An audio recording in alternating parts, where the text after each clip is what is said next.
Como a gente viu aí na reportagem, os casos de violência contra a mulher cresceram muito no país. As denúncias de feminicídio aumentaram e de assédio sexual também. Nesta semana, o presidente da Caixa Econômica Federal e um dos seus executivos mais próximos caíram após denúncia de que mulheres que sofreram assédio sexual.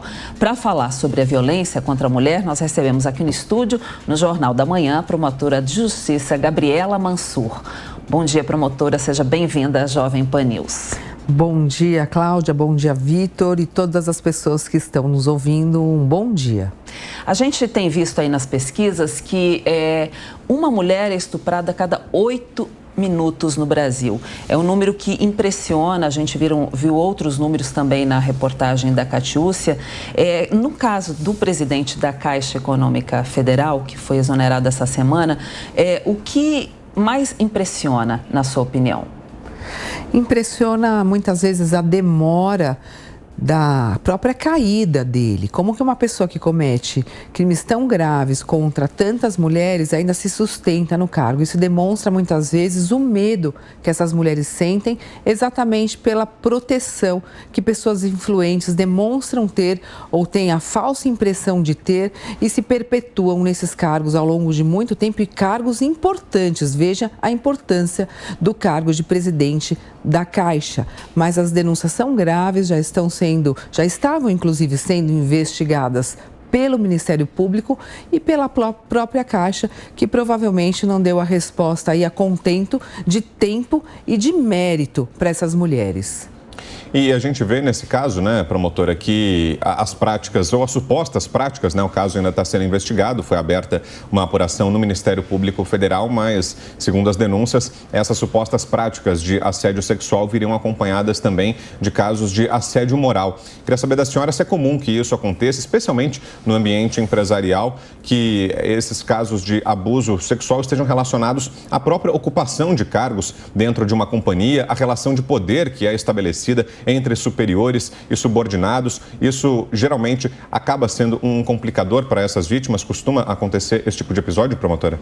Sem dúvidas, Vitor. É bem o modus operandi. Pessoas que têm um cargo, uma influência sobre a vítima, que muitas vezes acaba sendo levada por esse poder intimidatório, essa ameaça por conta do cargo, emprego ou função. Eu digo que é uma intimidação hierárquica, assim como foi a intimidação espiritual do caso do João de Deus, que eu ouvi 2, 3 vítimas e em mais de uma semana eu tinha quase 250 vítimas pedindo para serem ouvidas. São situações que colocam a mulher numa subordinação e elas têm medo de denunciar e acabam sofrendo todo tipo de violência, não só sexual, como moral também. Eu entendo que uma coisa está relacionada à outra, porque a violência moral nada mais é do que aquela humilhação, aquele controle, aquele isolamento, aquela falta de participação da pessoa nas atividades rotineiras, acesso a informações, deixando como se ela fosse uma carta fora do baralho dentro do contexto da empresa. É como a violência doméstica. Muitas vezes a violência física causa na mulher a violência psicológica, que abaixa da sua autoestima, a sua desqualificação, a sua perda de vontade de exercer as suas atividades cotidianas, causando nessa mulher uma doença física, psíquica ou social. Não é diferente do que nós vemos no ambiente de trabalho, que inclusive a pesquisa que nós fizemos, não só pelas redes sociais, como também pelo Ministério Público, demonstrou que quase 80% das mulheres sofrem algum tipo de violência no mercado de trabalho, ou sexual ou moral. Promotora, o nosso comentarista aqui da Jovem Pan News, Marco Antônio Costa, também vai participar da entrevista. Pode falar, Marco. Bom dia, Gabriela. Gabriela, eu não pude deixar de notar na sua argumentação inicial, apesar de breve, eu achei ela muito eivada de pré-julgamento e de uma análise aí antecipada de culpa com relação ao Pedro Guimarães. Eu entendo que o devido processo legal ele tem que ser respeitado, a presunção de inocência também, que são princípios primordiais quando a gente fala do sistema acusatório brasileiro, mas eu senti um enviesamento seu com relação à vontade, esse anseio de condenar Pedro Guimarães e utilizá-lo até como um exemplo dentro da sua retórica, que eu acho também que está contaminada aí por um grau de ativismo. 80% das mulheres no mercado de trabalho sofrerem assédio, você vai me desculpar, mas eu preciso...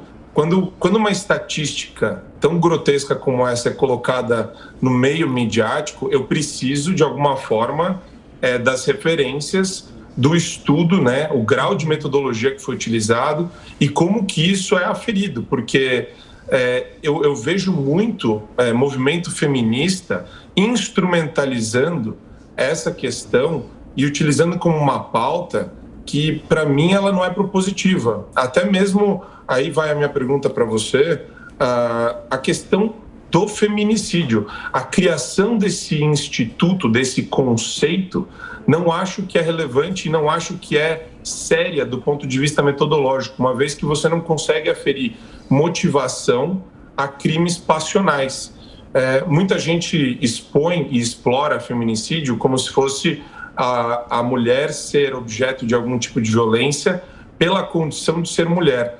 E quando você vê os casos, é o que a gente já sabia antigamente como crimes passionais, tão somente. Então, você não enxerga essa inconsistência do ponto de vista metodológico com relação ao conceito de feminicídio? Você não acha que isso é utilizado para exploração de pautas ativistas? Bom, bom dia, Marco Antônio, respeito sua opinião, não concordo e acho que você fez várias afirmações e perguntas aí no mesmo contexto. Então, vamos por partes. Em relação ao presidente da Caixa, aqui não houve nenhum tipo de pré-julgamento de minha parte. Houve uma análise dos fatos que nós estamos acompanhando na imprensa ao longo desses dias. Tudo dentro do devido processo legal. Não existe de minha parte uma vontade de condenação, mas sim da promoção da justiça com respeito a todas as partes, mas dando oportunidades também das vítimas poderem buscar ajuda, poderem serem ouvidas e o acesso à justiça.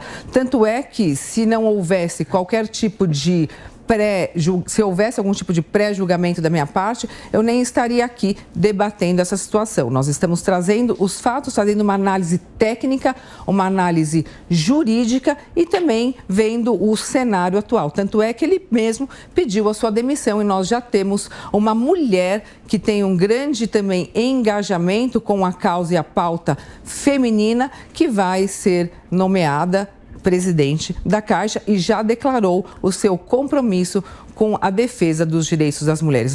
Aqui não tem nada a ver de ideologia, de ativismo judiciário, é a aplicação da lei, tampouco a questão que você trouxe ideológica do feminismo. Nós estamos falando de direitos de mulheres sem qualquer tipo de lado e eu não vou permitir que seja usada a pauta das mulheres, as mulheres brasileiras que sofrem violência diariamente para pautas político-partidárias ou ideológicas, colocando essa pauta num lado da esquerda ou da direita contra o avanço dos direitos das mulheres. Não existe nenhum tipo de ativismo judicial.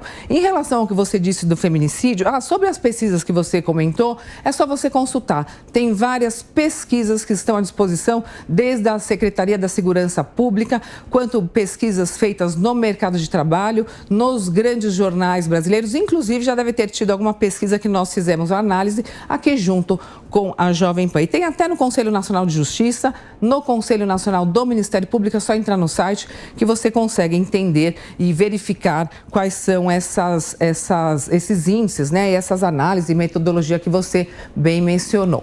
Em relação ao feminicídio, nós estudamos isso ao longo de muito tempo. Não existe crime passional, Marco Antônio. Ninguém mata por ciúmes, ninguém mata por amor, ninguém mata por ódio. As pessoas matam porque querem matar, com o dolo, a vontade livre e consciente de matar. E nenhuma morte deve ser justificada, tampouco ser utilizada para a diminuição da pena de quem retira a vida de uma outra pessoa simplesmente pela condição do sexo feminino. Isso está na lei, está nos estudos de direito. Depois de qualquer coisa, eu te empresto alguns livros para você estudar. Promotora, mais uma pergunta, então, ainda sobre esse caso. A gente viu que Eu só não estou entendendo por que ele está rindo. Porque nós estamos falando de vidas, de mulheres estupradas, assediadas, moralmente, fisicamente, e ele está rindo. Você não vai rir da minha cara ao vivo. Se você quiser rir, você vem aqui ao vivo rir. Você vem aqui no palco rir. Não vai ficar rindo por trás da tela do computador. Mas eu senti um quê de arrogância na sua fala. Porque eu senti na sua. Eu senti na sua. Em momento algum eu insinuei que a senhora era ignorante, mas a senhora gostou de fazer isso por algum motivo. Não, quem fala que o que você falou sobre feminicídio não é questão de ignorância, é falta de conhecimento. Assim, é um conceito. É falta de conhecimento. Fluido, procure conhecer antes de falar e querer levar a pauta para a ideologia política partidária. Que é uma pauta capturada, diminuindo as mulheres, principalmente as que estão sendo entrevistadas. A gente sabe que a senhora participa de movimentos feministas, a senhora é uma palestrante convidada por uma série de entidades nesse setor, nessa área. Qual que é o problema? Eu atendo todos os pedidos, tanto de um lado quanto do outro. Eu sou uma jurista e uma especialista no tema. A resposta da senhora foi técnica também. Quando falou que eu preciso me consultar e ler livros. É uma resposta de uma pessoa que saiu da pergunta. Você não quis responder. Você falou que quer saber de onde vêm os dados. A resposta foi exatamente técnica. Você não leu livros de direito. Você deveria ler os livros de direito que analisam a construção e a necessidade de uma lei para proteger os direitos das mulheres, principalmente as mulheres que são mortas pela condição do sexo feminino. Isso não é pauta feminista, ideológica, isso é pauta jurídica sobre direitos das mulheres, inclusive já confirmada pelo Supremo Tribunal Federal. Sim, e eu acho engraçado, vamos deixar muito claro aqui, eu acho engraçado a arrogância. O tema é muito sério. Você não foi arrogante comigo. Você não foi arrogante. A mulher, quando ela se defende ou quando ela demonstra conhecimento técnico e jurídico, ela é arrogante. Você que foi arrogante num primeiro momento. A gente não pode presumir que a outra pessoa não leu algo. A senhora só tem que me passar a sua posição. Só isso. Mas você já começou atacando. E eu vou me defender, sim. Comecei perguntando, mas tudo bem. Continuando aqui com outra pergunta, também no mesmo caso, promotora, mas num outro aspecto aí, muitas pessoas acompanhavam e sabiam do que acontecia, né? Eu gostaria de saber, na sua opinião aí, pela sua experiência profissional, por que as pessoas acabam não denunciando? Por medo, por cultura, pela falta, pela preocupação com a sua própria família também? E também, é possível denunciar e não se comprometer? Existe alguma forma para poder denunciar sem se comprometer num caso como esse? Sim, toda essa questão das mulheres, Cláudia, como a gente pôde ver agora, existe todo um pré-julgamento de pessoas que não acreditam na palavra das mulheres e que acham que as mulheres estão inventando situações para, de alguma forma, ter algum ganho, alguma vantagem, principalmente econômica, desses homens, não levando a sério o depoimento dessas vítimas, que são perseguidas, são demitidas dos seus empregos e acabam muitas vezes adoecendo, inclusive com uma repercussão não só na sua vida pessoal, profissional, como também na sua vida familiar. Eu recebo relatos diariamente de mulheres que sofrem violência, que sofrem assédio sexual no trabalho, que sofrem violência física e psicológica também dentro de casa, e os danos causados a essas mulheres são muitas vezes irreparáveis. Nem a promoção da justiça, nem a própria condenação do agressor, que aí vale como um lenitivo da dor, funciona para, de alguma forma, terminar a dor dessa mulher para sempre. Então, é muito importante, como se viu aqui agora, que se apoiem as denúncias e não critiquem as mulheres denunciadas, que fazem as denúncias, querendo trazer a ideologia ou questões político-partidárias para os direitos das mulheres. Enquanto eu for promotora de justiça ou enquanto eu viver como mulher, eu não vou permitir, pelo menos nas minhas falas, que seja levada os direitos das mulheres e as conquistas das mulheres, independentemente delas serem de direita ou de esquerda, para essa discussão leviana sobre política partidária. Nós estamos num país em que nós, infelizmente, somos o quinto do mundo com maior índice de violência contra a mulher e mortes de mulheres pela condição do sexo feminino. E todo homem, provavelmente, tem uma filha ou veio de uma mãe. A gente está com o tempo quase esgotado, Marco. Não vou te passar a palavra agora, só para a gente fazer uma última pergunta, para a gente poder liberar a promotora, que gentilmente está nos atendendo aqui. Eu até não sabia que ia ser um debate, né? Mas, não seria. Foi uma pergunta do nosso comentarista, promotora. E a senhora teve o tempo necessário para rebater e o Marco também para fazer o questionamento. Mas não tem problema, estamos Vamos só para uma última pergunta, então, promotora, para a gente fechar. Pois não. A gente vai até fechar seu áudio, Marco, porque nesse momento a gente não vai fazer mais nenhuma parte. Só uma última pergunta para a gente fechar mesmo, promotora. Queria que a senhora falasse sobre como caminham as investigações em casos assim. Porque, como a senhora mesma disse, o relato da vítima muitas vezes não é suficiente, a palavra da mulher que denuncia nem sempre é levada em consideração e é um crime difícil de ser comprovado, né? O estupro ou um caso de assédio sexual, obviamente, acontece sempre às escondidas, é muito difícil a comprovação. Como é que as autoridades trabalham com isso? Como é que funcionam as investigações a partir de uma denúncia? Promotora, rapidamente, por gentileza. Pois não, Vitor, desculpa ter te interrompido. Imagina. Qual é o melhor caminho? As empresas, inclusive eu estou lançando um livro na segunda-feira que chama-se Compliance Feminino. São algumas ações efetivas, rápidas e sem muito custo para as empresas implementarem internamente para a prevenção e combate do assédio sexual, do assédio moral e das mulheres também que sofrem violência doméstica em casa e podem encontrar na empresa um porto seguro e um canal específico para a denúncia. Instalação de uma ouvidoria das mulheres, onde elas podem denunciar, onde elas vão ter um acolhimento, uma escuta ativa e a certeza do sigilo das informações. Além disso, o encaminhamento para os órgãos competentes como o Ministério Público, como OAB, como Secretaria da Segurança Pública e também Poder Judiciário, além de projetos parceiros que podem colocar essas mulheres no mercado de trabalho e garantirem o apoio jurídico, psicológico e socioassistencial. Por fim, é importante que a empresa tenha esse compliance feminino com um comprometimento social de punição do agressor, afastando-o com as provas necessárias do cargo até que fique comprovado, viu, Marco Antônio? Até que fique comprovado que ele de fato cometeu aquele assédio, aí com a comprovação e a condenação tem a demissão. Então ele pode ser suspenso durante o processo até que se confirme a sua condenação. Em confirmando a condenação,